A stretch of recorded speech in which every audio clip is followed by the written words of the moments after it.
महाराष्ट्रामध्ये संतोष देशमुख यांचं प्रकरण काही दिवसापूर्वी चालू आहे. त्याचबरोबर त्यांच्या प्रकरणाला म्हणजे त्यांची दुर्दैवी हत्या झाली. त्या हत्या प्रकरणाला त्यांना न्याय मिळत नाही आहे.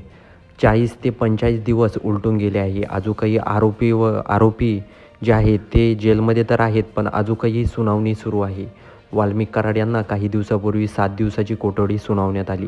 त्याचबरोबर बाकीचे जे आरोपी आहेत विष्णू चाटेंदे त्यांना देखील 15 दिवसाची कोठडी सुनावण्यात आली आहे. त्याचबरोबर वाल्मिक कराड आणि विष्णू चाटे आणि जे आरोपी आहेत त्यांचा एक CCTV फुटेज समोर आला आहे. त्या CCTV फुटेजमध्ये वाल्मिक कराड आणि ते जे गुंड आहेत बाकीचे ज्यांच्यावर संतोष देशमुख यांची हत्या प्रकरणी गुन्हा नोंदवला आहे, त्याचबरोबर त्यांना अटक झाली आहे.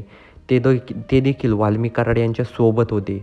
तर आता जे संतोष देशमुख आहे यांची निर्गुणपणे हत्या झाली. त्या हत्या प्रकरणी जे वाल्मिक कराड आहेत हे देखील दोषी असल्याचं त्या CCTV फुटेजनुसार कळत आहे. त्याचबरोबर जे सुरेश देसाई यांनी माध्यमाशी बोलताना म्हटलं आहे की आता CCTV फुटेज समोर आला आहे, त्यामुळं आता कोण गुन्हेगार आहे हे स्पष्टपणे दिसत आहे. सर्वजण एकाच CCTV फुटेजमध्ये दिसत आहे. त्यामुळं लवकरात लवकर यांच्यावर कारवाई झाली पाहिजे. त्याचबरोबर प्रकाश साळुंखे यांनी देखील आरोप केला आहे की धनंजय मुंडे यांनी आता तरी राजीनामा द्यावा, कारण आता आरोप प्रत्यारोप बाद झाले.